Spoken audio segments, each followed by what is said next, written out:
Fellas, before we get to CJ, I'd like to congratulate the altitude volleyball team from Collingwood yesterday, which two of my daughters are a part of. Look at that. Gold medal. Wow.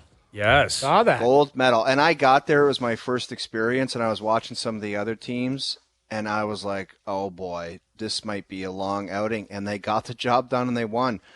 And for all hockey parents, maybe go to a volleyball tournament and watch how to conduct yourself. And I know there's you can't do stuff in volleyball where it creates that hockey kind of craziness amongst parents. But everybody's nice. Everybody's under control. Refereeing's awesome. It's just a pleasant environment. So thank you to everybody and congrats to the team. Shout out. Awesome. Good stuff. There you go. Volleyball. I haven't played volleyball in forever. I feel like I'd blow my knee out or something. I don't have much of a vertical. Vertical is not your thing? Tough at You'd be setting. You'd be a setter. I would be. I'd be tough at the net. Yeah. For sure. Yeah, volleyball is wild, though, man. Beach volleyball is one of the toughest sports in terms of being in shape. I used to have a volleyball court at my cottage in Muskoka, and you go and play that for an hour, you are dying. Yeah, in the sand, you got to be in perfect shape. That's why you see at the summer games when they play sand volleyball or beach volleyball, I guess they call it. Those men and women are shredded. But they're all models. Shredded. They're all models. Yes. If you see them. They're all the best looking people on the universe. Yeah, they really are. They're just Yeah. They're all stunningly beautiful, the men and the women. It's just it's actually awkward. We had a boys trip one time we played beach volleyball. We were the biggest set of misfits on the Santa Monica beach. It was embarrassing. It was embarrassing. There's other people playing, and then there's 12 idiots who are, 10 beers deep, chasing each other around, laughing and throwing the ball. I don't think we made one proper play.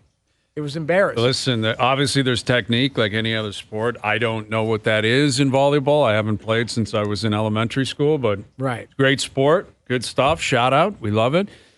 Chris Johnston coming up here in a moment. We're tracking the Bills, Steelers. We got Eagles, Bucks tonight. The Leafs are in action tomorrow night in Edmonton. And, there's a lot of noise around this team right now. They've hit the halfway point. They've hit 41 games. Yeah. We did our top 5 storylines of the first half on Friday. None of them changed over the course of the weekend. But the one thing I was thinking of possibly adding was the amount of leads they've blown throughout the first half of the season.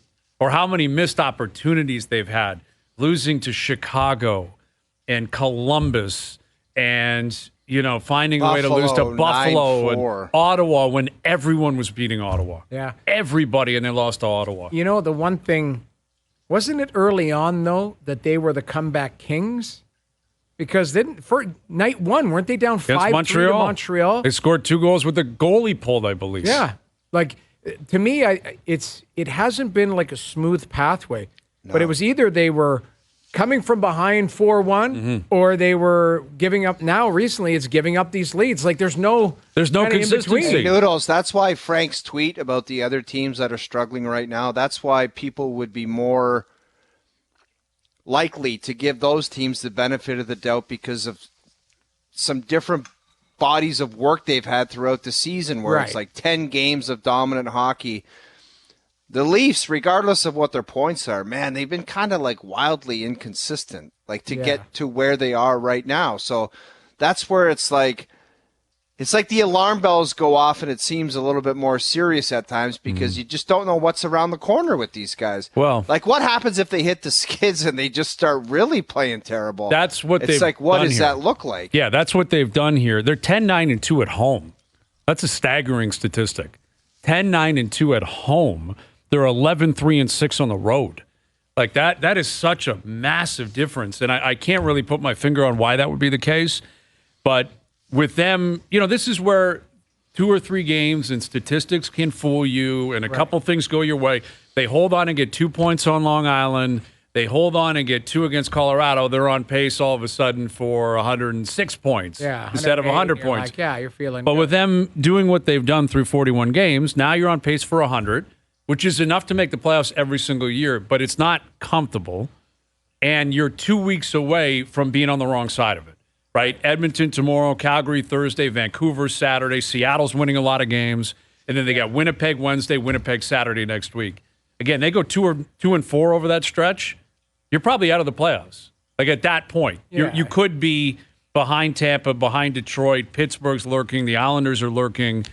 Like you're in. Everybody's lumped up. You're lumped in with Carolina, Philly, Detroit, Tampa, Pittsburgh, New York, Jersey. You're not at the same level right now as Boston, as the Rangers. I don't think the Panthers, even though they have a game in hand on them. So that's where the Leafs have put themselves. And their history in the regular season makes me believe they'll figure it out and still get in, because they've been a very successful regular season team. And they still have the talent, while the regular season style of play continues, I think, to get teams to win games and to put on good runs. But I can't say I'm 100% confident. Well, this feels closer to like the rookie season, Matthews, Marner, Nylander. Remember, they were fighting all year and they got in on the last weekend. Feels closer to that than it was 2 years ago when they had 115 points. Well, it's funny. I remember sharing this with you maybe, 6 weeks ago, 2 months ago, and we'll bring in CJ because I had a scout or a manager on the road. You run into a bunch of people, and he said, always liked the Leafs, but he goes, this is the worst Leaf team in the last 3 or 4 years. I remember telling you that, and we were like, and they were rolling at the time, and I was like, is that this year? Yes, this team, the way it's constructed, is the worst as far as the last 3 or 4 years. And it was just a scout that made a passing comment, was like, still like him and all that, but he said, didn't love a lot of things that were put together. And it could be injuries, it could be inconsistency. But they're healthy outside of Joseph Wall. Well, you're right. Like, this is their lineup, man. They're playing who they're playing. You said it earlier. It's time to make a move and get through this 2 weeks, because there's a couple teams that are behind them with unknowns, like the New Jersey Devils. Like, are they going to ever wake up and become that team? Like Pitt, are they ever going to snap out of it and be a real deal team? So who knows what's going to happen behind them, but they got to take care of their own business. Yeah, here's Chris Johnston, our TSN hockey insider, joining us here on the Maple Toyota Hotline. Where do you stand on the Leafs through 41 games? I mean, good team at times, and then probably not as great as they'd like to be. I mean, certainly looking to find something, I think, as a team. And some of that is the fact that, look, their number 3 goaltender is the guy carrying most of the starts right now. Some of the free agent signings, we don't have to go over it all, didn't work out. I think back to John Klingberg, a name we haven't probably thought about for a month or so here. But, that some of the improvements that were attempted to make just didn't pan out for them. And as a result, I think that there's definitely some holes there. But, it's probably hard to be bringing up the good stuff on a day like this, because, I'm aware they've blown leads the last 3 games, lost all those 3 games, going back to Thursday's game on Long Island. But, some of the top players have had pretty good seasons. And so, the reasons to be hopeful about them in the past still remain. I think there's work to be done, though, from the front office to try to still, find some improvements around those guys. And then obviously you want those players playing at their best when it matters most. CJ, you know how this market works when, one person in particular starts to take the heat. And I feel like that's where Sheldon Keefe is right now. By no means is it unanimous. It never is with anyone in particular or any topic in this market or with this fan base. But it feels to me like he's taken more heat during the regular season at this point than any other time I can think of. We know there's heat after the playoffs. That always happens. What did Sheldon do? Should he come back? But where do you think Brad Treliving, Brendan Shanahan would be at with their evaluation of Sheldon Keefe, and how comfortable would they be with making a change if it got to that point during the season? I think it's probably a little premature for that from a management standpoint. I mean, I certainly understand, that the fans end up having those types of conversations. I mean, it's sort of natural. You come through a stretch of games. He's changing up the lines. Obviously, we saw him sit Tavares down for a chunk of the third period on Saturday. I mean, you can see he's out there pushing buttons, and the team isn't getting the exact response he's looking for. And so I think that it comes up. I mean, each successive year in a market like this for a coach gets more difficult too. I mean, it just, every coach does have some degree of shelf life. I don't think there's any way around that. And obviously Sheldon's been here for a number of seasons now. So I think, that all goes into kind of the public discourse, but, I don't have any reason to sense or believe that behind the scenes, anyone's panicking just yet or thinking that they need to make a switch there. I mean, remember, Brad Treliving had a great chance to do that in the offseason. He was inheriting Keefe as a coach. There was a period of time there where, they sat down and they had 17 hours of meetings over 3 days and ended up giving him an extension by the time the summer was done. And so, unless it goes really sideways or something unexpected happens, I don't think that we're talking about a situation here where the Leafs are looking at a coaching change. But, there's obviously a rising amount of tension just, I think, with the way things have gone of late and, just how critical it is. I mean, we all can look at the standings. Detroit has climbed back up pretty close. Tampa's, within breathing distance again. And so it's going to be probably not going to be as comfortable of a ride through the rest of the regular season as we've seen around here in the last few years, just because the Leafs don't have as much margin for error.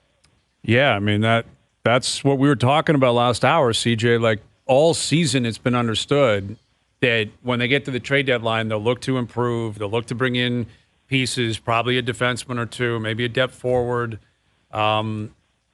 Yet I look at the next 2 weeks, Edmonton, Vancouver coming up, Seattle coming up, a home and home with Winnipeg. Like, those teams are rocking. And if the Leafs struggle in the next 2 weeks, like, could you see a game plan changing or their approach to the deadline changing where they pull back a little bit because they're not convinced this team's good enough to actually win a Stanley Cup? It's probably going to take more than 2 weeks, but I mean, look, we've got 6 or 7 till the deadline, so there's definitely amount of time there where that could happen, where there's some adjustment. I mean, it's kind of lost the time now, not to bring up the P word, the pandemic, but that year, 2019-20, was it? If you remember, Kyle Dubas didn't do much at that deadline. That was a team that scuffled along. They had the David Ayres game not long before the season was paused, and at that deadline, Kyle Dubas just didn't think his team was, at a point where it made sense to be giving up a lot of futures. Now that changed in the years since, and I think part of why the Leafs are here today is because of the sort of cumulative effect of those decisions. They've obviously traded away a lot of picks over the years trying to get over the hump, but I don't get the feeling that this is setting up as a big deadline for the Leafs. I don't sense that they're going to be super major players, trading first round picks. I mean, there's lots of time for that to change, but kind of the feeling right now is that that's not the tack they're going to take. And it's going to be interesting. I think, usually a team's play does, tell the front office what the best plan is. It does inform those kind of decisions ultimately. And, probably the good news is if you're Brad Treliving and a number of his colleagues out there is you don't have to make those decisions today, but maybe the bad news is that it's not difficult to imagine a world where, they're right on if things don't turn around, they're right on the playoff cutoff line or something like that as we get into February and even the start of March. And, you're faced with a little less clear of a decision in terms of which road to walk down. So, CJ, Nylander gets his deal done, and I know Pierre was talking about it in his piece, but where is Sam Reinhart, who I think's got 31 or 32 goals now. He scored today. So he's got 32 goals, and he is an unrestricted free agent. Does he just say to the Panthers, it's the Nylander deal or I walk? Or is it because Sam Reinhart, doesn't skate as fast as Nylander or something? He's just not capable of being awarded that money. Can you just kind of explain that one to me? Well, I think it might be a Florida tax type of situation in part. Players earning less money down there than what Nylander got, or taking home more. I don't know. That's a good one. I got that one. That's good. So that's part of it. And I think, in Sam Reinhart's case, I get the sense, that he really wants to stay there. I mean, look, we don't know what his contract's going to be. I think it's fair to assume, though, even as spectacular as the season has been, that it's probably going to be something less than what Nylander signed for. I mean, it's just what's happened with those teams, both in Tampa and Florida. Even if you extend it to Vegas and Dallas and Nashville, everywhere. The teams that have those no-tax states, they don't have $10 million players. The one that exists is Jack Eichel in Vegas, but they traded for that contract. They didn't sign him. So he could say 8 times 8 gets it done and he's locked up. I think it's going to be in the 9s to get it done, but it's just a fact. I mean, I don't know if the league ever wants to change that rule and somehow account for a cap based on what the local tax system is, and if not, then those teams are going to use the advantages they can, and I think Tampa has done it masterfully during the time, even for all the great players they've lost here in the last number of years, and Florida's set up to kind of do something similar, looks like. CJ, we keep talking about the marketplace and going to do it closer and that. Like, to me, doesn't, especially with the way the standings are right now. There's so many teams that are kind of jammed up in that middle to upper echelon. Don't you think that some of these managers should be a lot more urgent to leading up to the deadline instead of waiting till the deadline? Now, I know the cap factors in. You got to save every dollar, all of that type of stuff. But in talking to people, I'm sure you talk to people every day. There's teams that are in on everything. And I would think a manager should be pulling the trigger sooner than later based on what their team's been up to recently and get in on a player. For example, if there's a defenseman that is coveted by 4 teams, don't you think you've got to get to the front of the line there so you don't lose out on that guy? Or is it just that managers are just being patient until the deadline? Well, the cap is a factor, but I think it's also the sellers don't feel the same pressure to sell this far out, right? And I know that that's been part of what's gone on with the Flames and having so many different players that could conceivably trade. Obviously, they made the Zadorov deal pretty early after he had requested publicly to be moved. But, I think that Craig Conroy and they want to be careful not to, trade guys below value. They're hoping, of course, as we get closer to March 8th, that there are more teams in there bidding the prices up. And so I think that that's kind of where the tension lies when it comes to why that we haven't seen more trades at this point in time. I mean, you usually need sort of specific factors to come together to make those deals, whether it's, some cases, if there's an injury or an urgent need, you might see a team get more aggressive. Even the deal we saw with Philadelphia and Anaheim there was, as the Flyers explained afterwards, they just felt that Cutter Gauthier was going to have his best value right after the World Juniors. So 2 days after the World Junior tournament wrapped up, he got traded. I think by and large teams that have rental type players that are going to be moved by the deadline, are of the mind that for them there's risk too, though. I mean, because if you play a player for this next month and he gets injured, there's a chance perhaps you're getting nothing for him if he's not able to be moved. But I think that's kind of where the tension lies. And obviously at this point in time, I don't see a lot compelling a team, whether it's, a team like the Flyers or the Flames. I mean, both of them are not entirely out of the playoff race at this point in time, quite frankly. And while I do expect both to ultimately be sellers, I mean, there's not a lot of harm in playing competitive hockey in the meantime and just letting things play out. With Chris Johnston, our TSN hockey insider, we always talk about awards on this show, and the Coach of the Year is one that always leads to 4 or 5 different options. For me, I think it should be Rick Tocchet at this point. I think John Tortorella would be in the running. Yeah. Peter Laviolette doing it again in New York, right? He gets to New York, and it's like, all right, let's move things around. Rick Bowness in Winnipeg. But I wonder, what has to happen in Edmonton for Chris Knobloch to at least be mentioned?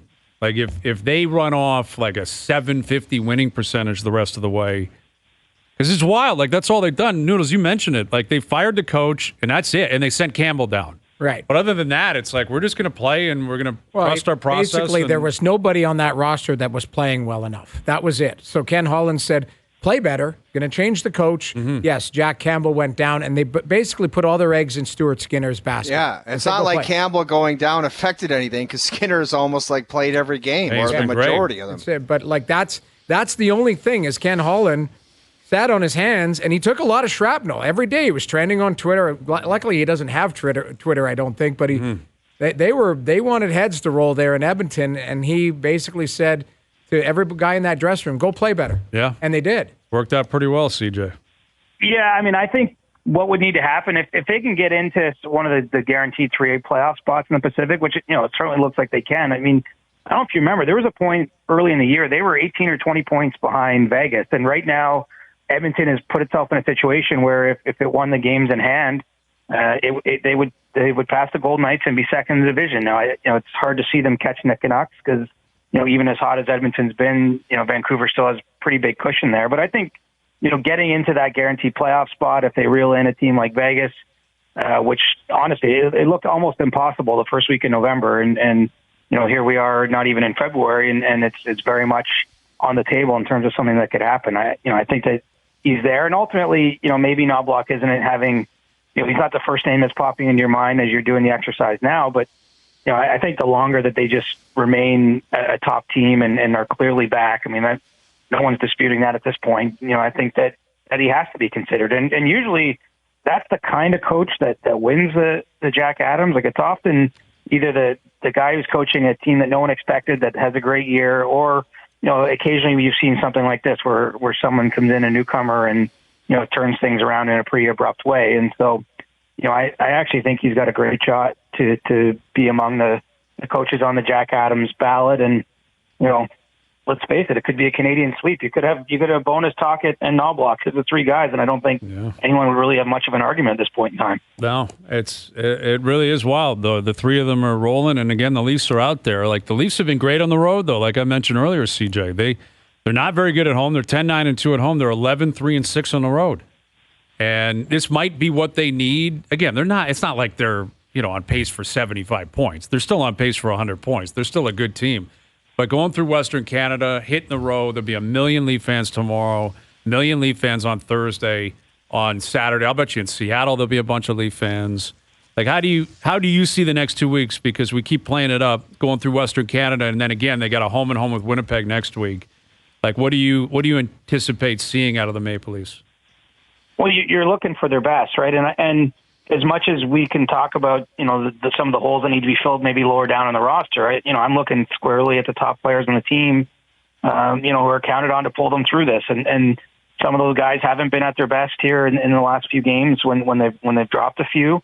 And I have to say, from in my days, I used to cover the Leafs home and road entirely. I always thought that the Western Canada trip was one of my favorite of the year. I mean, it's, as you're highlighting, it's sort of split buildings. All the games feel big. In this case, you're playing, especially by getting Edmonton and Vancouver, or even Seattle has been red hot, and then Winnipeg on the other side of it. I mean, you're playing teams right at the top of the standings, so that kind of speaks for itself in great environments. I mean, this is a huge test for the Leafs, and the problem when you're a team is you don't get to choose your schedule, right? But when they won 4 in a row, they went through California, they had that weird home and home with San Jose. I mean, that they kind of had a soft stretch of schedule, and full credit, they took care of the games and won those games. But now they're moving into the meat of things, and I saw something bounce around today on Twitter or something about how the Leafs might have the most difficult strength of schedule remaining of all the teams. So we've talked about how they can play down to teams, and that's been kind of a consistent theme.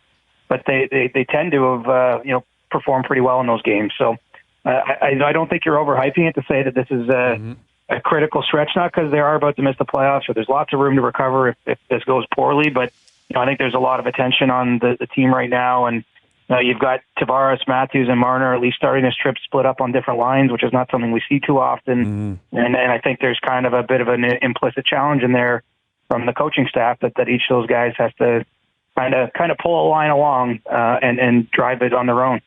Yeah, and I appreciate that, right? Like, it's not a secret. We know that they're going to need all their best players to play at their best. But I found it interesting over the weekend that Nylander did not play well on Saturday night, and he deserved the benefit of the doubt and deserved the chance to get a spark. I don't think that would have happened in the past, and I'm not even saying that that's because of the contract. I'm saying because of the first 39 games. He was so good. He deserved a chance. Yeah, absolutely. But Tavares being sat, Marner being down technically on the third line, I didn't agree with mixing it up that much. If you want to kind of, I don't know, that would just seem like a little bit of, I mean, to do it with 3 different lines, I thought it was too big of a shakeup. I don't know how you would do it without that much of a change, but I thought what did they have going? Not a whole ton. No. Well, no, but that's on the players, too. I mean, they played poorly last night. They were flat. I thought it was weird that Sheldon singled out Nylander. Like, said that he didn't play well and he needed to change. Yeah, that's like, you could have said 5 or 6 different guys, but it was like, that's the guy you're going to take a shot at? That could be the contract. That one could be, hey, we're going to keep playing you. Yeah. But, don't take your foot off the gas. It was just a weird, like, for me, I thought, okay. 1 week later. Yeah, like, don't give me the, worst game of the year. It's like, okay. Yeah. We just crossed some T's and dotted some I's there, Willie. Come on, man. Don't get too comfortable just now. Yeah, let's keep it going here, buddy. Yeah.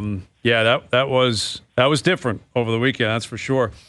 How was your Sunday, CJ? Miserable. Yeah. How about them Cowboys, man? What happened? I have no answer. I got no excuses, nothing. I mean, they got beat up and down the whole game.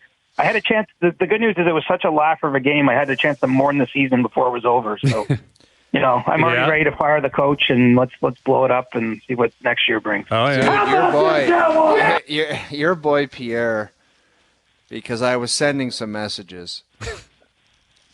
He sent me one back and said, "I'm asking you politely, you need to stop." And I could tell he was serious. Like, he was like, I don't.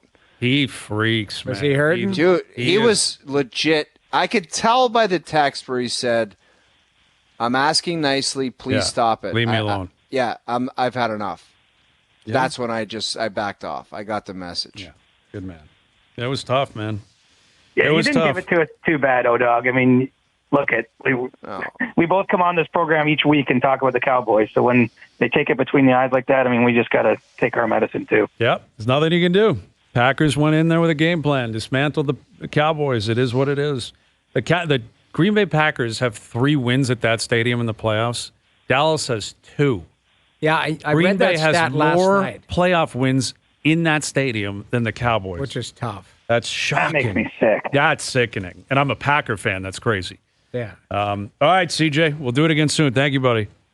That Des Bryant catch was a catch years ago, but Yes. let's not go down there. I hear you. That was at Lambeau, though. That wouldn't have counted in terms of AT&T. All right. Thanks, CJ. That's what should have counted. See you, boys. You're true. That's true. There's Chris Johnston, our TSN Hockey Insider, joining us here on the Maple Toyota Hotline. Check out Maple Toyota's huge truck and SUV lineup, including Tundra, 4Runner, Highlander, and Grand Highlander, in stock and ready to deliver. Visit mapletoyota.com. Pretty sure Tony Romo was the quarterback at that point for that Des Bryant play where it was ruled, not a catch. That should have been a catch. That would have been a Cowboy win, but what are you going to do? Cowboys are out. The Bills are rolling. We got another ball game tonight. The Leafs are in Edmonton tomorrow. The Raptors are playing Boston tonight. And I don't know what to expect out of them. They're coming back off the West Coast. What do you make of that? Dude. I don't like it. There's some I don't know. There's some guys that might miss the game tonight for Boston, but you're coming off the West Coast trip. They got smoked on Friday in Utah. Yeah. Like they got do you destroyed. know how bizarre that league is to see some of the guys sitting out? It's like Golden State is dying for a win. And they played the other day, and the first thing I heard on SportsCenter, Steph's not playing, it's a back-to-back, and he doesn't. And I'm like, what the hell is that? Can't have it. I can't have it. Like, they're dying for a win. They're, like, drowning out there. Mm-hmm. And this guy's just... Load man. It doesn't matter, man. They're not playing. No, exactly. Playing. January, we're not doing it. It doesn't matter. It could be almost a must-win in April. Like, sorry, that's a scheduled day off. Yeah. I don't know what to tell you. Sorry, I'm good. Yeah. All right, we've got Nazem Kadri coming up in just over half an hour. The Leafs are back in action tomorrow. I have a Maple Leaf comparison I want to hand out to you guys. You guys tell me if I'm on to something here. All right. Okay, we'll get to that next. OverDrive continues, brought to you by FanDuel, bringing you everything from the opening line to the final score. Bucks Eagles tonight. Bills up 14-0 right now and charging. So take that for what it's worth. And the spread was 10. The boys, Timo and Wilson, they took the points. They took Mason Rudolph. That might be the worst pick ever, actually. Like, we'll see what happens here the rest of the way. The Dolphins pick, admittedly, not a good pick. The Browns pick was an awful pick, too. C.J. Stroud, Houston, they destroyed the Browns. Right. But we'll see. I'll tell you what, man. If Buffalo, obviously, it looks like they're going to get through, maybe they kind of do something special in a year where it looked like they were wobbling, and maybe it's just, I don't know, could be their year. Them in Kansas City, they looked, obviously there's San Fran out there, but those two teams, it's like, maybe one of them is going to just do it. Well, you're going to get Buffalo, Kansas City next week. If Buffalo wins this game, it's Kansas City on the road. Mahomes not played a road game in the playoffs outside of the Super Bowl, which is amazing. Yeah. They're always the higher seed.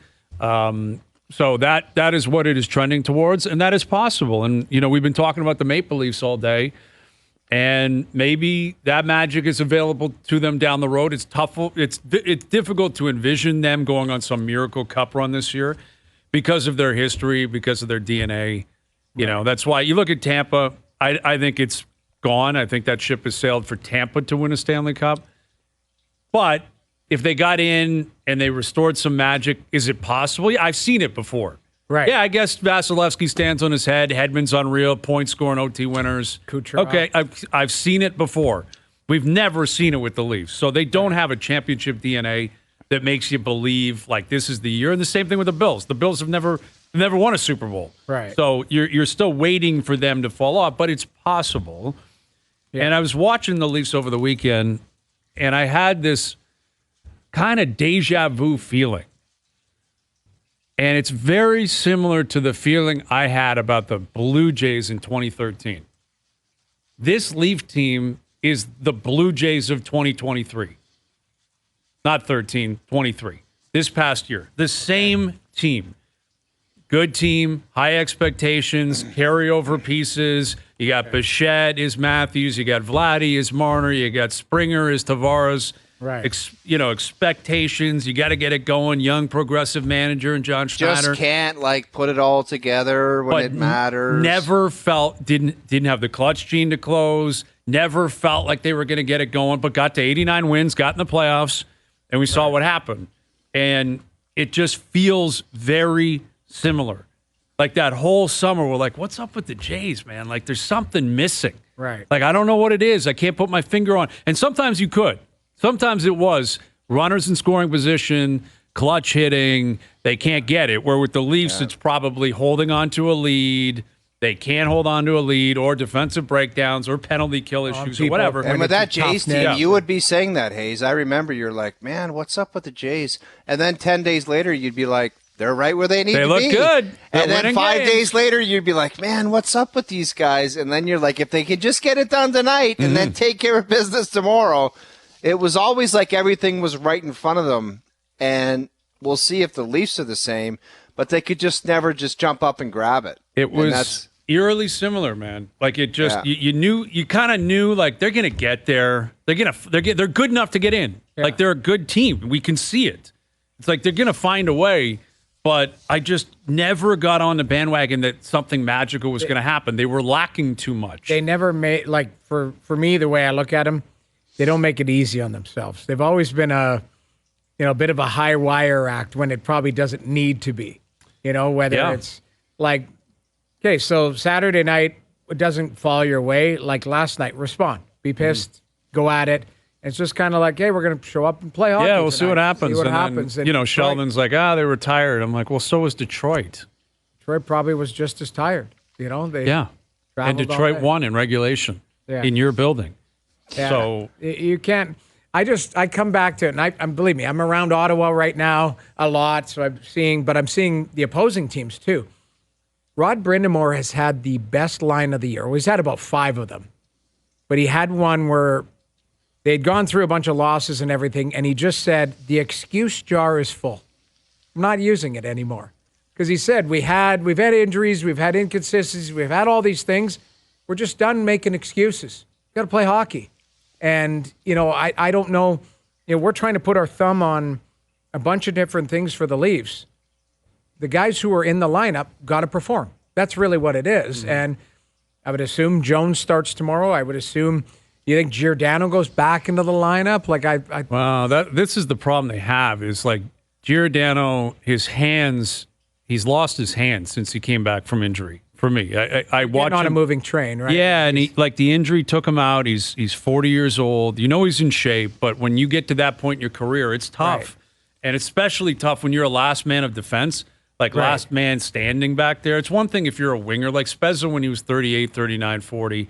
Fourth line, 10 minutes, hide him a bit. PP2. It's like, all right, if you're going to throw a pizza up the middle in the neutral zone, we can live with that. You can't when you're the last line of defense, when you're trying to make a play to get everyone, especially when they're the way they usually break out. It's like they're running. Right. They're chasing. He had a play out the other night in Long Island where he tried to just clear a puck, which he has done. The penalty kill. It's probably the first time he's done that for the first time in 10 years, where it was flick it, take a wrist shot, like a snapshot, and it's down the ice, and it flubbed, and he was pissed after the goal where he's like, I have made that play 1,000,000 times in a row. Mm-hmm. Here it is right here.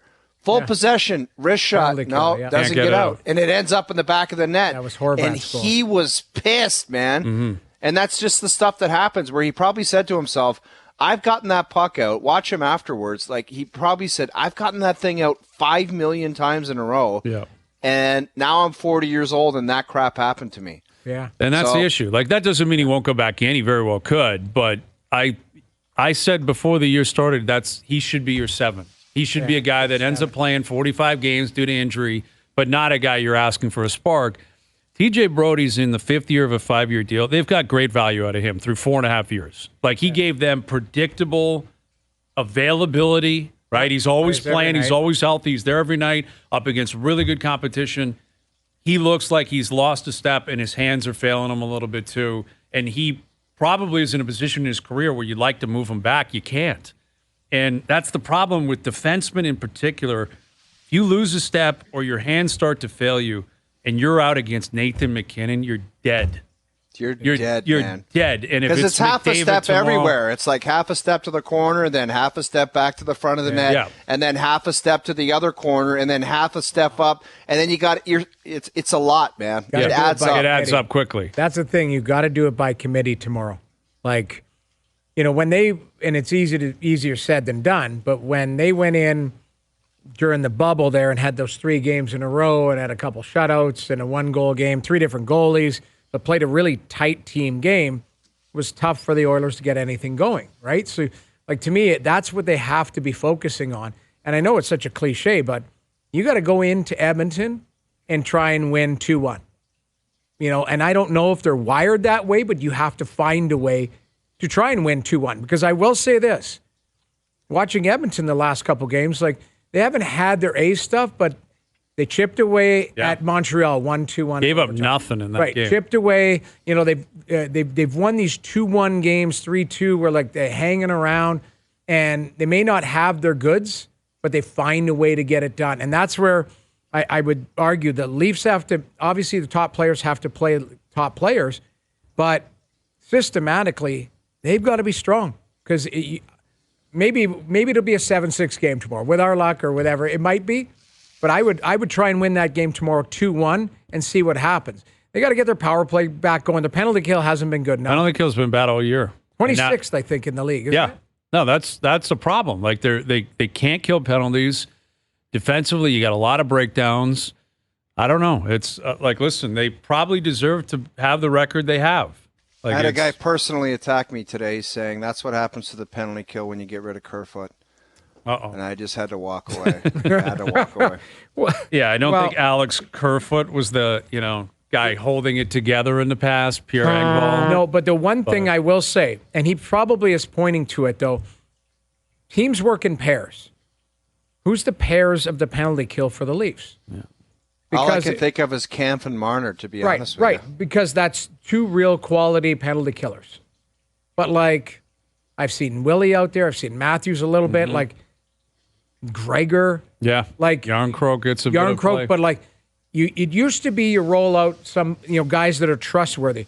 There's a reason why they're farther down on the lineup. So you're right, Kerfoot. Kerfoot made $3.5 million too. It wasn't like he was an $800,000 player. So he was expected to produce more, to do all of that. A couple of years ago, he had 53 points or something. Like, I don't know how many points he's got this year, but I'm not kidding you. I have not heard his name in a highlight pack one time. Well, got some pretty good points. He does. Like in Arizona, he's doing all right. They're fine. And Arizona's. Oh yeah, what's his points, Hayes? What is he stacking? I would say he's got. Let me get. I'll get. Let me guess. I'll say. I'll bet you $7 million it's not double digits in goals. No way. But it is an assist. I'll bet you he's close to 20 assists. I'll bet you he has 28 points. Okay. Alex Kerfoot has played 41 games. He's got 6 goals and 19 assists. He's got 25 points. Yeah. That's a half a point a game or less or more. Like he's 45 points, 48 points. Should have re-signed him. Wow. Maybe the guy was right. What I'm saying is at least you knew what you had in him. You couldn't have him at $3.5 million based on your cap structure, but you knew what you had. I don't know. Maybe in the 6 o'clock hour at some point, or maybe tomorrow. I was thinking about this because I'm always doing rosters. If you didn't have the cap and you could have a couple players back, that from the Leafs that they had to move on from every team. Okay, so let's do the Leafs. If you could have a couple players back that you had to move out because of salary cap constraints. First one is Zach Hyman. Hyman's going to be number one. But, I'm trying to think, is there anybody else that got moved out that you're like, we can't afford this player moved on? maybe it was Nazem Kadri, although, Kadri had some stuff going on. And that was, they had him. just signed Tavares, and they knew they were paying the other guys. But there was a cap element to that, and obviously the suspensions. The multiple. Yeah. But Kapanen, Johnston, those were guys that were making $3 million that they moved away.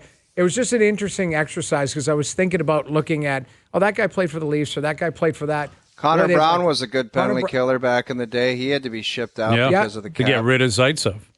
But that's, I look at it. I watched Edmonton play the other day. That Nick Bukestad scored a hat trick. Fourth line center, 6'4".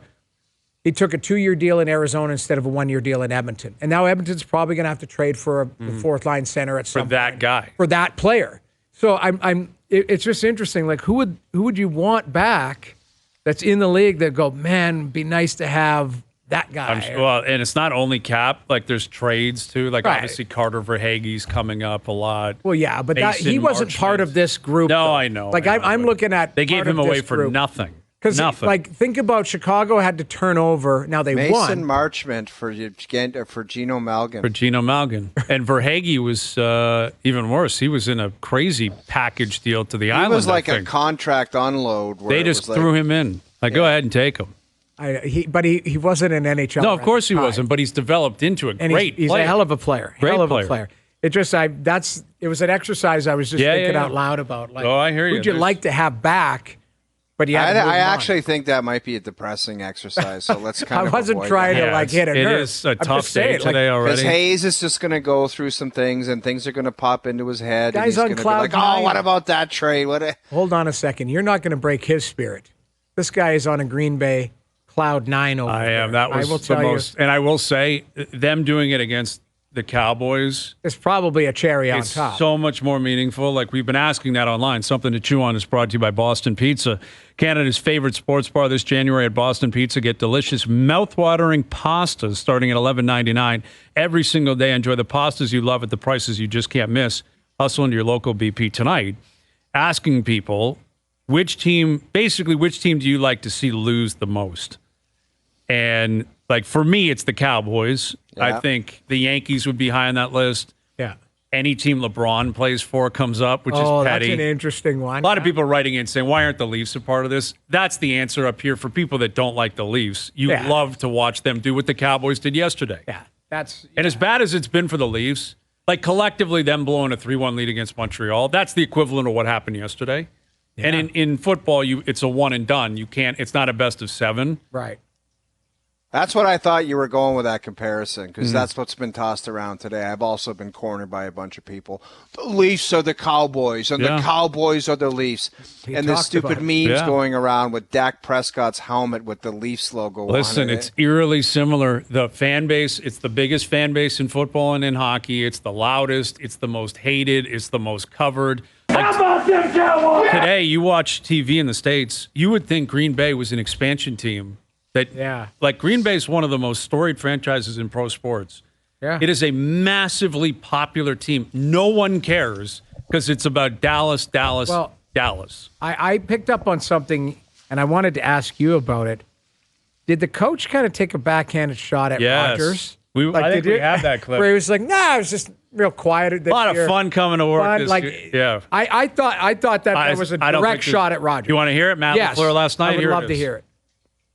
There is a different energy about our team. It's so much fun to come to work with these guys every day, and these guys do just the way they compete and push each other, and I'm just happy for those guys. Yeah, there's one guy that left. I swear, when I saw that, I was like, that's a shot. That was the politest FU you could ever get. Listen.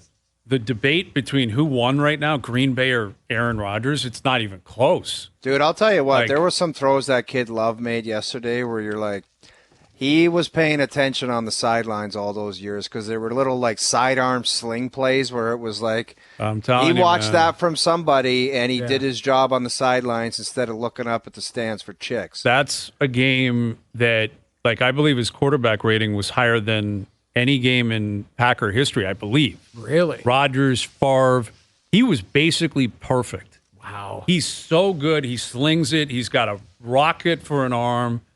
Sound like George Costanza. No, but it is great. But it is crazy. Costanza. Like, think of that. Like, that was a polarizing pick. Yes, they traded up to get him. Push Rodgers out of town eventually, and they got it right. Absolutely. As of right now, it goes far to Rodgers. It's 1 year. We'll see. But this guy had an unbelievable season. He's already won a playoff game. Like, Jordan Love looks like the real deal, man. The Packers are a team to be reckoned with in the future. All right, more on that into the next hour. The Sony came to an end yesterday, and I had some audio for you from Rolf on Friday. We'll play it. We'll get into it. Overdrive coming up.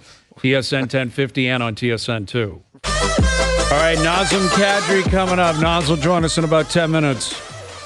Get an update on the weather in Alberta. Leafs are there tomorrow. Edmonton tomorrow. Calgary on Thursday. Back into Andy Reid's mustache on Saturday night. Man. The snot stash. that was I love that stash. It did. It looked like a golden retriever that just came out from 8 hours of play in the snow. It was. Where you have to pick icicles off their fur. Yeah. There's no way they were losing with him looking like that. No. Like, they weren't going to lose for Andy Reid. No. No toque, no gloves. It was probably like a windbreaker he was wearing. Yeah. Meanwhile, Mike McDaniel looked like he was in space. Yeah, he was Like, so he looked Dude, like an I would have passed astronaut. out if Andy Reid unzipped his coat and he just had like a tank on underneath that. I would have fell down on the floor and passed out. I'd say Chiefs win the Super Bowl if that happened. Yeah. Dude, you're so right. Like, when you look at your coach and it's like, I'm fine with this, you better be fine with it too. I think it sends a message, man. Yeah. Because if my coach is just like shaking and like has the shivers, I'd be like, he is telling me it's okay. Like, it wasn't meant to be. Yeah. Screw this. Let's just get out of here. That's what it was. So All right, final hour coming up. Overdrive continues. TSN 1050 and on TSN 2.